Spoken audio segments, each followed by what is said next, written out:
Hello, I'm Lando, and I'm going to be doing my children's literature lesson.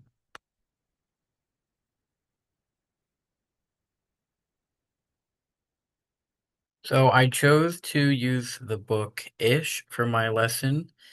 It is a book that follows Ramon, a young boy who loves to draw anytime, anything, anywhere. He's in the middle of a drawing when his older brother Leon makes a rude remark about his drawing of a vase. And just like that, his love of drawing disappears. For months, Ramon tries to draw things right, but they never turn out right, and he crumples up everything he makes, and ultimately, he decides to give up on drawing. His love for drawing only returns once he sees his younger sister, Marisol's gallery of his crumpled art in her room, because she collects it all and she puts it up all over his room, all over her room. She exclaims that one of his drawings looks vase-ish. Ramon is enthused at the idea of creating ish art, and he begins making ish-inspired art happily, and he keeps on making it and he fills his sketchbooks with it. I thought this was a great message for kids because I think a lot of kids get frustrated when things don't look exactly how they try or exactly how they intend to make things. And I think this is a good avenue to show kids that it's okay to make things that are loose and fun and they can look ish. They don't have to look perfect. The big idea is throughout time and across cultures, humans have embraced change in order to innovate.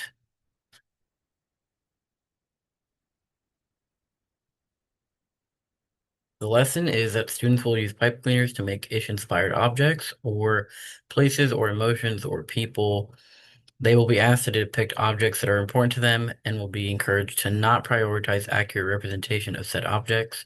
If they finish one object quickly, they will be encouraged to make ish sculptures based on observation. And this lesson is intended for second or third graders.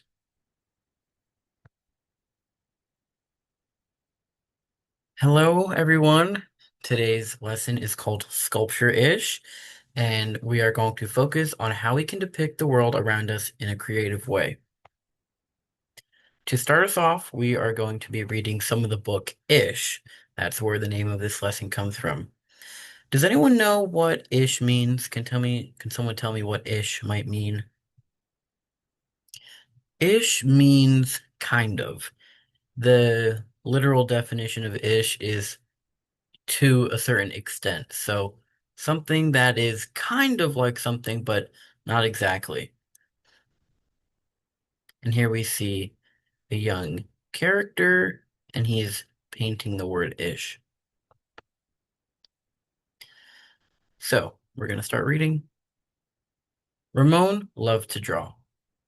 Here we see Ramon drawing on the floor. Anytime, anything, anywhere. Over here, it seems like he's probably drawing at night because the window is dark and there's a lamp. So he likes to draw during the day, during the night. Here we see him drawing some trash cans. Not everyone might think to draw trash cans, but he loves to draw anything, so he's drawing something some might not consider pretty. And here, where do we see him drawing right now? That's right, in the bathroom, on the toilet. He's multitasking. One day, Ramon was drawing a vase of flowers. His brother, Leon, leaned over his shoulder. Leon burst out laughing. "What is that?" he asked. Ramon could not even answer. He just crumpled up the drawing and threw it across the room. We can see that he threw the drawing and it's causing the vase to fall over. How do we think he's feeling right now? Probably angry. He doesn't look happy. Leon's laughter haunted Ramon.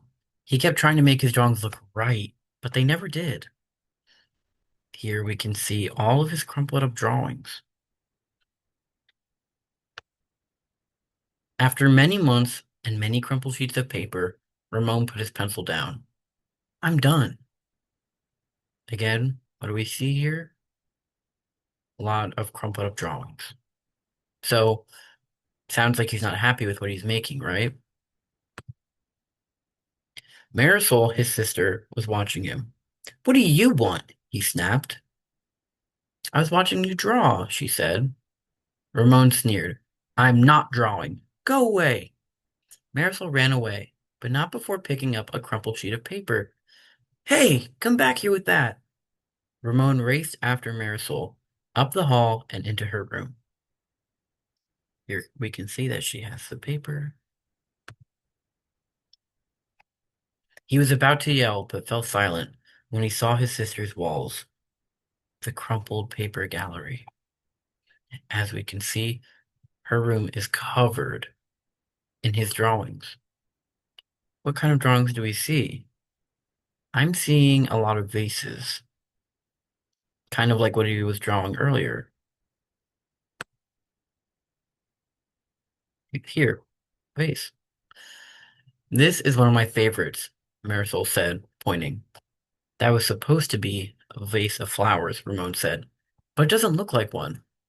Well, it looks vase-ish, she exclaimed.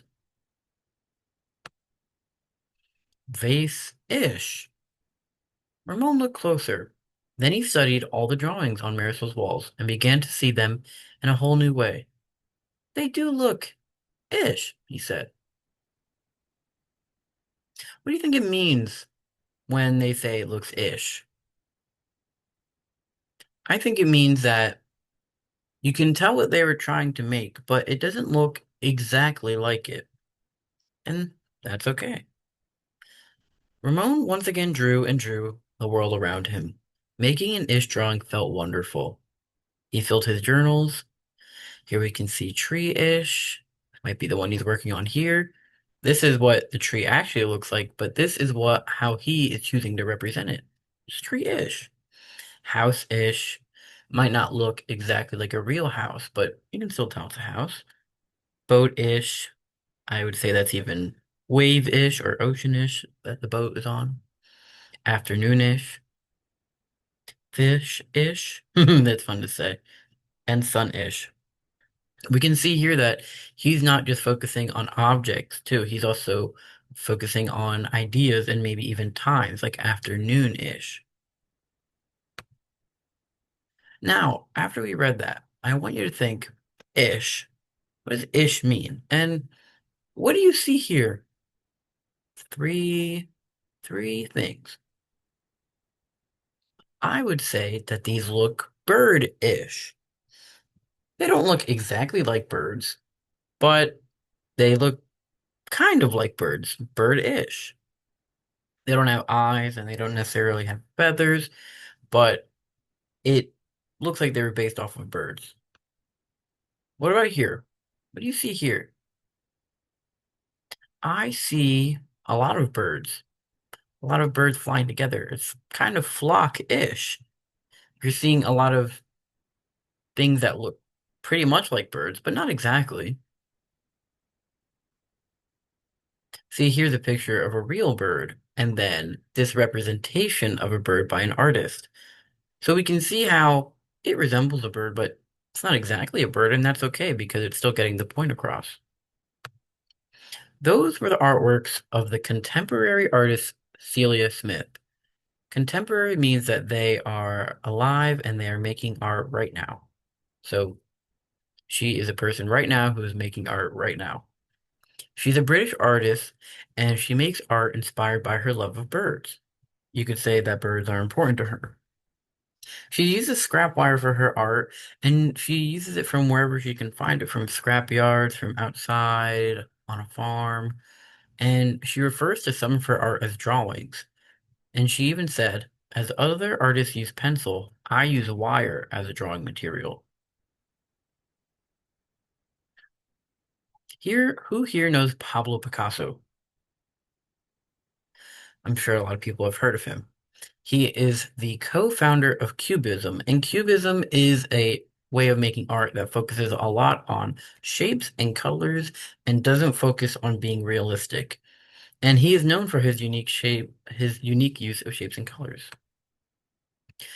This is a work by Pablo Picasso. What do we see here?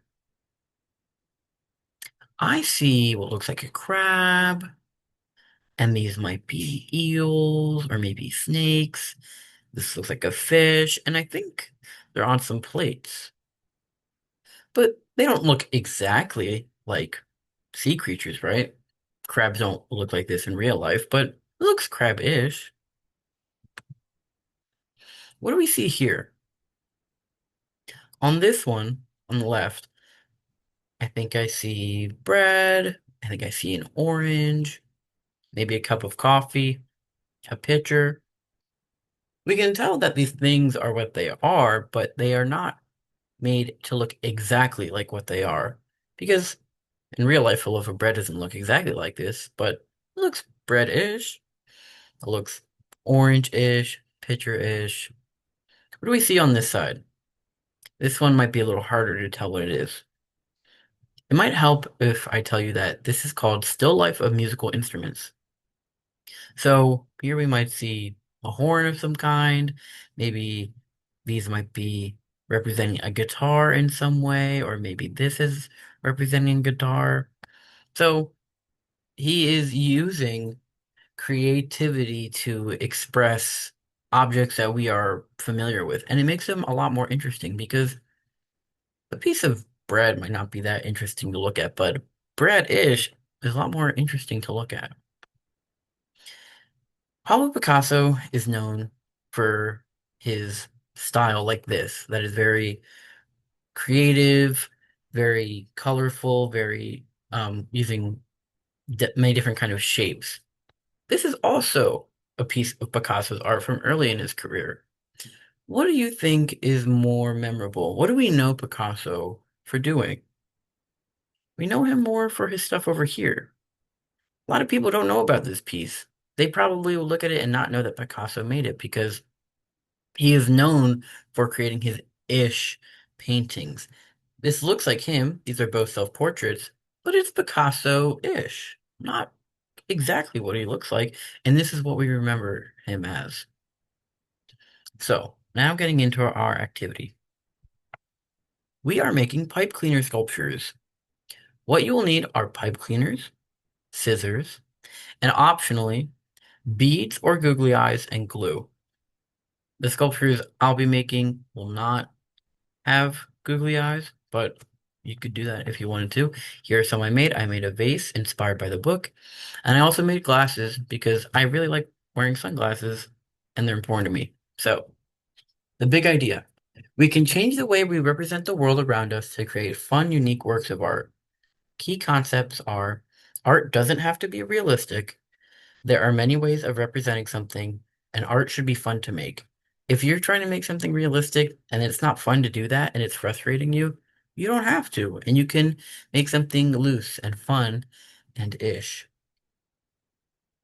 Step one, choose something that is important to you, whether it's a book you like or your dog, maybe like sunglasses like me, or you just need glasses to see, so they're important, maybe a gift someone gave you, maybe a sport you play. Then connect pipe cleaners by twisting them together. And I will be showing me doing this. Step three, create three-dimensional sculptures using your connected pipe cleaners. So I'm going to make another pair of glasses. I'm going to start with one piece. And I know the glasses have the round frames, so I'm going to create by making a round shape by twisting them together. Here we go. Doesn't have to be perfect, of course, because we're not focusing on recreating something perfectly. We're trying to make something that reminds us of objects that are important to us, because I think it's more fun that way. So here we have the round part of the glasses.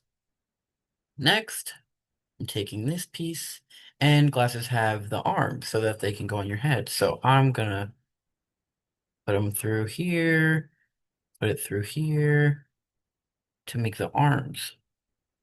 You can tighten it up.